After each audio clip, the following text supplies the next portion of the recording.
저는 삼남매 중막내였습니다. 그런데 외동딸이기도 했죠. 두 오빠가 있었지만 클수록 부모님과 가장 가까이 지내는 건 저였습니다.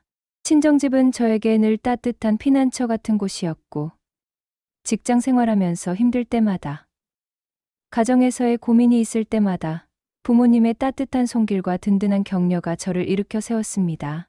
오빠들은 바쁜 직장 생활 때문에 자주 찾아뵙지 못했지만 저는 이해했습니다. 오히려 제가 부모님 곁을 지킬 수 있어서 감사하다고 생각했습니다.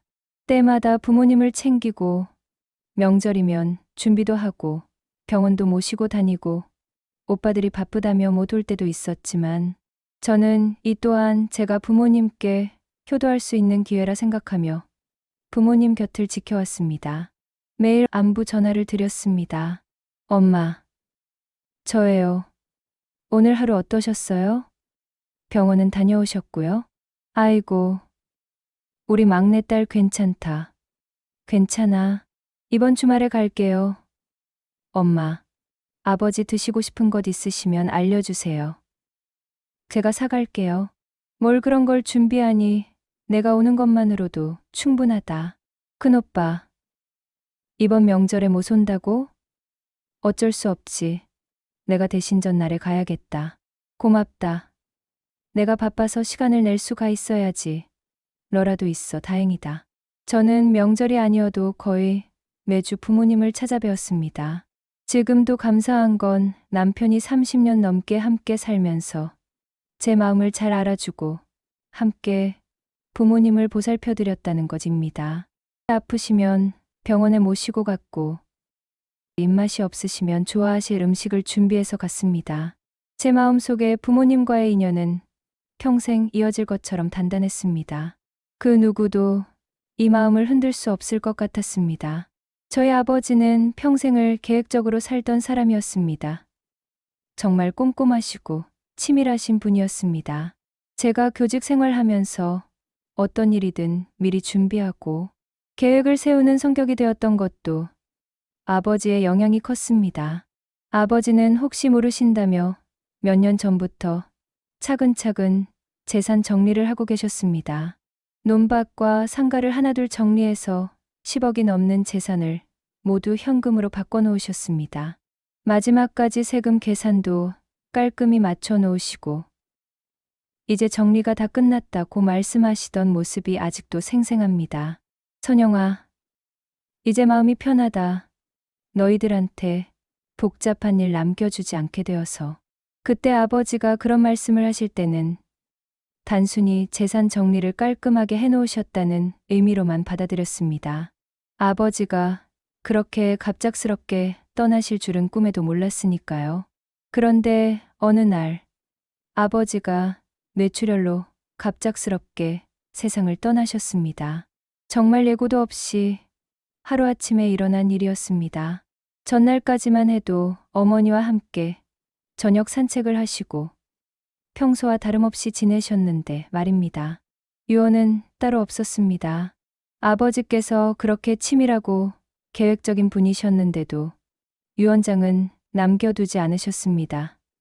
아마도 아직 시간이 많다고 생각하셨던 것 같습니다.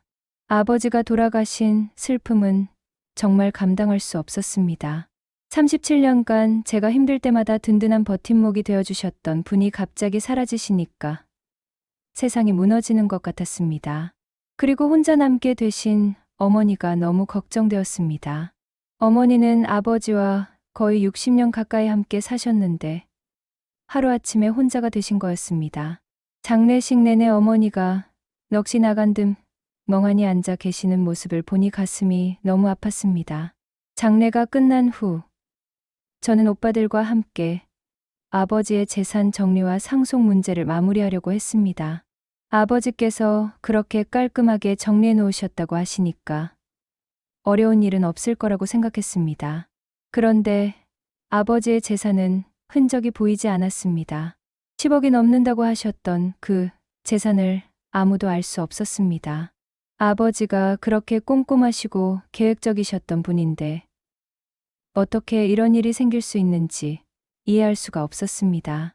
뭔가 우리가 놓치고 있는 부분이 있을 거라고 생각했지만 아무리 찾아도 단서를 찾을 수가 없었습니다. 처음에는 모든 가족이 함께 아버지의 재산을 찾기 위해 노력했습니다. 하지만 시간이 지날수록 분위기가 이상해지기 시작한 것입니다. 혹시 아버지가 다른 은행에 통장을 만들어 두셨을까요? 제가 이렇게 물어볼 때마다 큰오빠와 작은오빠는 말끝을 흐렸습니다. 글쎄, 그럴 수도 있지. 아버지께서 말씀 안 하신 계좌가 있을 수도 있고. 하지만 그들의 대답은 점점 성에 없어졌습니다. 제가 구체적인 제안을 할 때마다 오빠들은 피곤한 표정을 지었습니다. 선영아, 없는 돈일 수도 있잖아. 그만해. 큰오빠가 그렇게 말할 때 그의 눈빛에는 피로와 불편함이 깃들어 있었습니다. 마치 제가 괜한 일로 소란을 피우고 있다는 듯한 표정이었습니다. 아버지께서 분명히 정리해 두셨다고 하셨잖아요. 우리가 놓친 부분이 있을 거예요. 제가 이렇게 말해도 작은 오빠 역시 한숨만 쉬었습니다. 선영아, 너무 집착하지 마. 아버지 돌아가신 지 얼마나 됐다고? 가장 충격적이었던 것은 어머니의 반응이었습니다. 저는 어머니가 아버지의 재산이 어디 있는지 혹시 아실 수도 있다고 생각해서 조심스럽게 여쭈어 봤습니다. 어머니, 아버지께서 혹시 엄마께만 따로 말씀하신 게 있어요? 그런데 어머니는 차갑게 말씀하셨습니다. 출가한 딸은 남의 집 사람이다. 그런 거 신경 쓰지 마라. 그 순간 정말 큰 충격을 받았습니다. 평생 저를 그렇게 아끼시던 엄마가 그런 말씀을 하시다니요. 출가한 딸은 남의 집 사람이라는 말이 가슴에 뒤수처럼 꽂혔습니다. 저는 점점 고립되었습니다. 가족 모임에서도 제가 아버지 이야기를 꺼내면 모두가 조용해졌습니다. 오빠들은 서로 눈짓을 주고받았고 어머니는 화제를 다른 곳으로 돌리려고 하셨습니다. 선영아, 내 남편은 잘 지내니? 요즘 어떻게 지내고? 어머니가 갑자기 이런 말씀을 하시면서 아버지 이야기를 피하려고 하시는 게 눈에 보였습니다. 정말 억울했습니다. 돈 때문이 아니었습니다. 저는 상속받을 재산이 없어도 상관없었습니다. 다만 아버지가 왜 흔적 없는 정리를 하셨는지, 그리고 가족들이 왜 이렇게 침묵하는지 알고 싶었을 뿐이었습니다. 아버지는 제가 아는 한 가장 정직하고 투명한 분이었습니다. 그런 아버지가 재산을 어디에 숨겨두셨다는 게 말이 되지 않았습니다. 분명히 어딘가에 기록이나 단서가 있을 텐데 왜 가족들은 더 이상 찾으려고 하지 않는 걸까요? 제가 질문을 하면 할수록 가족들은 저를 멀리했습니다. 오빠들은 제 전화를 받지 않기 시작했고 어머니도 예전처럼 따뜻하게 대해주시지 않았습니다. 충격을 받긴 했지만 남편의 위로 덕에 마음이 조금은 누그러졌습니다. 오빠들이 저를 멀리하기 시작했지만 그래도 저는 엄마를 챙기는 일에 소홀히 하지 않았습니다. 아버지가 돌아가시고 홀로 되신 것이 너무 안타까워서 오히려 더욱 자주 찾아뵙기 시작했습니다. 일주일에 2번은 꼭 엄마 집에 들렀습니다. 엄마가 좋아하시는 음식을 해드리고 용돈도 전보다 더 많이 드리며 챙겨드렸습니다. 엄마는 출가한 딸이라고 말씀하셨지만 제게는 여전히 소중한 엄마였으니까요. 엄마, 요즘 몸은 괜찮아요? 지난번에 무릎이 아프시다 하셨잖아요. 응. 괜찮다. 이렇게 연락줘서 고맙다. 가끔은 예전처럼 따뜻한 말씀도 해주셨습니다. 그럴 때마다 저는 마음이 조금씩 풀렸습니다. 아버지 재산 문제로 가족들 사이가 어색해졌지만 결국 시간이 지나면 다 괜찮아질 거라고 생각했습니다. 아버지가 돌아가시고 1년이 지나갔습니다. 그리고 아버지의 부재로 맞는 첫 번째 추석이 다가왔습니다. 추석 전날 어머니께서 전화를 주셨습니다. 내일 추석이니까 오빠들도 다 온다. 너도 일찍 와라. 네. 어머니, 제사 음식은 제가 준비해 갈게요. 그래. 고맙다. 오랜만에 가족이 모두 모인다고 하니 한편으로는 기대되면서도 한편으로는 걱정이 되었습니다. 아버지 재산 문제로 어색해진 분위기가 과연 괜찮아질까 하는 걱정이었습니다. 추석 당일, 저는 평소처럼 제사 음식을 정성스럽게 준비해서 어머니 집에 갔습니다. 이미 큰오빠와 작은오빠 모두 모여 있었습니다. 제사를 지내는 동안에는 모든 게 예년과 똑같았습니다. 하지만 제사가 끝나고 저녁상을 받을 때부터 분위기가 어쩐지 이상했습니다. 가족이 모인 저녁상인데도 긴장으로 가득했습니다. 모두들 말이 없었습니다. 예전 같으면 각자 사는 이야기도 나누고 추억 이야기도 했을 텐데 이번에는 그저 조용히 식사만 했습니다. 술잔을 기울기 시작했습니다. 오빠들이 술을 마시면서 조금씩 말문이 트이나 싶었는데 여전히 어색한 분위기는 계속되었고 그때 갑자기 어머니가 입을 여셨습니다. 그 돈 오빠들한테 다 줬다. 순간 방 안의 공기가 얼어붙었습니다. 손에 힘이 풀렸고 무슨 말씀인지 이해하는데 시간이 걸렸습니다. 아버지가 정리해 두셨다던 그 재산 말인 건가? 그걸 이제 와서 갑자기? 왜? 그게 무슨 말씀이세요? 제가 떨리는 목소리로 물어봤지만 대답은 없었습니다. 오빠들은 고개를 숙이고 있었고 어머니는 한숨만 내쉬셨습니다. 다른 가족들도 어디를 봐야 할지 몰라 어색하게 앉아 있었습니다. 엄마, 정말로 아버지 재산을 오빠들한테만 줬다는 말씀을 하시는 거예요? 제가 다시 물어봤지만 여전히 침묵이었습니다. 그 침묵이 답이었습니다. 머릿속이 하얗게 되었습니다. 아버지가 열심히 일군 그 재산이 이미 오빠들한테 넘어가 있었다는 뜻인가?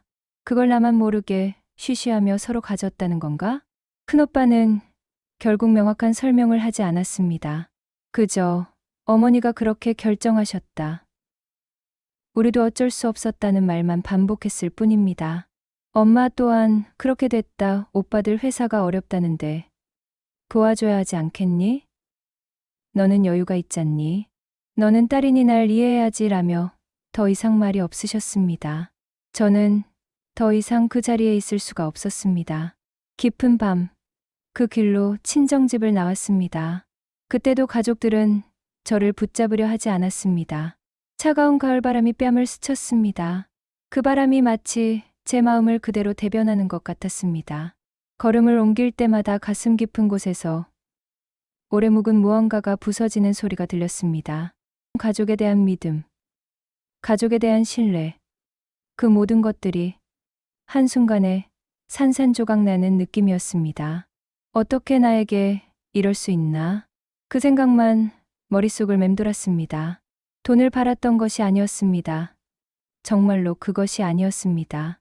오빠들의 사정이 어려워져야겠다. 이 말씀 한마디만 있었어도 전 이해했을 겁니다. 다만 지난 시간 동안 제가 어떻게 부모님을 모셔왔는지, 어떤 마음으로 지내왔는지를 생각하면 말 한마디 없었다는 것이 지금까지 모르쇠로 숨겨왔다는 사실이 너무 억울했습니다. 명절 때마다 제사 음식을 혼자서 다 준비하고 오빠들이 바쁘다며 오지 않을 때도 혼자서 부모님 곁을 지켰는데 어머니 무릎이 아프시면 병원에 모시고 가고 용돈도 꼬박꼬박 드리면서 효도했는데 그런데 결국 출가한 딸은 남의 집 사람이라는 한마디로 모든 게 정리되어 버렸습니다. 집에 돌아와서 남편에게 모든 이야기를 했습니다. 남편은 조용히 들어주면서 제 등을 쓰다듬어 주었습니다. 고생 많았어. 이제 그만 놓아도 돼. 그날 밤 잠이 오지 않았습니다. 천장을 바라보며 계속 생각했습니다. 권리가 없으면 의무도 없다. 그렇게 결심했습니다. 더 이상 일방적인 희생은 하지 않겠다고. 그날 이후 3년간 저는 명절에도 친정에 가지 않았습니다. 추석이나 설날이 되면 마음 한편이 무거워지긴 했지만 발걸음을 돌렸습니다. 엄마에게 생활비를 보내던 일도 멈췄습니다. 매달 꼬박꼬박 보내드리던 용돈도 그만두었습니다. 처음에는 엄마가 전화를 주셨습니다. 선영아, 왜 안 오니? 명절인데. 어머니, 저는 출가한 딸이니까 남의 집 사람이잖아요. 제가 이렇게 대답하자 엄마는 더 이상 아무 말씀도 하지 않으셨습니다. 오빠들한테서도 가끔 연락이 왔습니다. 하지만 저는 받지 않았습니다. 받아봤자 엄마 혼자 계시니까 좀 와달라는 이야기일 게 뻔했으니까요. 그 대신 남편과 둘만의 여행을 즐기기 시작했습니다. 명절 때마다 친정에 가느라 바빴던 시간들을 이제는 저희 부부만의 시간으로 보냈습니다. 제주도도 가고 부산도 가고 강원도 산골도 다녔습니다. 남편과 함께하는 시간이 이렇게 소중한 줄 몰랐습니다. 그리고 무엇보다 저 자신을 돌보기 시작했습니다. 그동안 부모님 걱정, 가족 걱정에만 매달려 살았는데 이제는 제 건강도 챙기고 제가 하고 싶었던 일들도 했습니다. 요가도 배우고 독서 모임도 참여했고 새로운 사람들과의 만남도 즐겼습니다. 그렇게 저는 3년 동안 새로운 삶에 적응하며 살아왔습니다. 남편과 함께하는 여행도 저만의 시간도 소중했습니다. 하지만 가끔씩은 제 결정이 맞았나 싶어 마음이 무거울 때가 있었습니다. 특히 엄마 생일이나 아버지 기일이 되면 더욱 그랬습니다. 내가 너무 매정한 딸이 된 건 아닐까? 이런 생각이 들 때마다 잠이 오지 않았습니다. 교사로 살면서 아이들에게 효도의 중요성을 가르쳤는데 정작 저 자신은 부모님과 연락도 끊고 지내는 것이 맞는 일일까 하는 의문이 들었습니다. 아버지의 갑작스러운 별세, 가족들의 거짓말, 엄마의 출가한 딸은 남의 집 사람이라는 말, 그리고 제가 내린 결정, 이 모든 것들이 과연 옳았던 걸까요? 저는 돈을 바랐던 게 아니었습니다. 다만 제가 어떻게 부모님을 모셔왔는지, 어떤 마음으로 지내왔는지를 생각하면 제게 숨기고 거짓말을 해온 것이 너무 억울했습니다. 그래서 마음먹고 친정과 연을 끊었습니다. 하지만 이런 생각이 들고 맞나 싶은데, 스님, 제가 한 선택이 옳은 걸까요? 선영님, 마음 고생이 크셨죠. 하지만 그 선택은 당신의 잘못이 아닙니다. 가족의 사랑은 돈으로 증명되지 않으며 당신이 살아온 성실한 삶이 이미 귀한 보시입니다. 아이들을 가르치신 것, 부모님을 극진히 모신 것, 가족들을 위해 희생하신 것들, 이 모든 것이 이미 충분한 공덕입니다.